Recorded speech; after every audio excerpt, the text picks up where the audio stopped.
ನಿಮಗೆ ಗೊತ್ತಾ 90% of the students wrong ಮೆಥಡಲ್ಲಿ ಓದ್ತಾ ಇದ್ದಾರೆ. ಹೌದಾ? ಏನು ರಾಂಗ್ ಮೆಥಡ್ ಹಾಗಾದರೆ?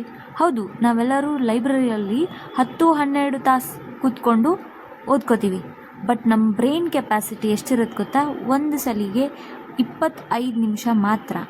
ಆದ್ದರಿಂದ ಇದನ್ನು ಜಪನೀಸು ತಮ್ಮ ಏನ್ಷಂಟ್ ಬುಕ್ಸ್ ಅಲ್ಲೇ ಇದನ್ನು ಮೆನ್ಷನ್ ಮಾಡಿ ಪೋಮೋಡೋರೋ ಟೆಕ್ನಿಕ್ ಅಂತ ಕರೀತಾರೆ. ಪೋಮೋಡೋರೋ ಅಂದರೆ ಏನು ಗೊತ್ತಾ?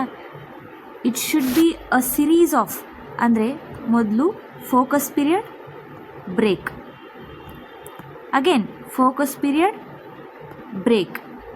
ಈ ಥರ ಅವರು 2-3 ಫೋಕಸ್ ಪೀರಿಯಡ್ ಆದಮೇಲೆ ಒಂದು ಲಾಂಗ್ ಬ್ರೇಕನ್ನು ತಗೋತಾರೆ. ಇಲ್ಲಿ ನಾವು ಮೊದಲಿಗೆ 20 ನಿಮಿಷಗಳಿಂದ ಸ್ಟಾರ್ಟ್ ಮಾಡಬೇಕು. 20 ನಿಮಿಷ ಫೋಕಸ್ ಪೀರಿಯಡು, 5 ನಿಮಿಷ ಬ್ರೇಕು. 20 ನಿಮಿಷ ಫೋಕಸ್ ಪೀರಿಯಡು, 5 ನಿಮಿಷ ಬ್ರೇಕ್. ಈ ಥರ ಮಾಡಿ 2-3 ಸೆಷನ್ ಆದಮೇಲೆ ಲಾಂಗ್ ಬ್ರೇಕ್ ತಗೊಳ್ಳೋದ್ರಿಂದ ನಮ್ಮ ಮೈಂಡ್ ರಿಟೈನಿಂಗ್ ಕೆಪಾಸಿಟಿ ಜಾಸ್ತಿ ಆಗುತ್ತೆ. ಹಾಗಿದ್ರೆ ನೀವು ಓದಿರೋದು ಎಲ್ಲ ನೆನಪಿರೋದು ಚಾನ್ಸಸ್ ಜಾಸ್ತಿ ಇರುತ್ತೆ. 10-12 ಗಂಟೆ ಕೂತ್ಕೊಂಡು ಓದೋ ಬದಲು ಈ ಟ್ರಿಕ್ನ ಒಂದ್ಸತಿ ಟ್ರೈ ಮಾಡಿ ನೋಡಿ. ಈ ಹ್ಯಾಕ್ ನಿಮಗೆ ವರ್ಕ್ ಆದರೆ ಕಮೆಂಟ್ ಸೆಕ್ಷನಲ್ಲಿ ಹ್ಯಾಕ್ ವರ್ಕ್ಡ್ ಅಥವಾ ಟ್ರಿಕ್ ವರ್ಕ್ಡ್ ಅಂತ ನೀವು ಕಮೆಂಟ್ ಮಾಡ್ಬೋದು. Thank you so much. Follow for more tips.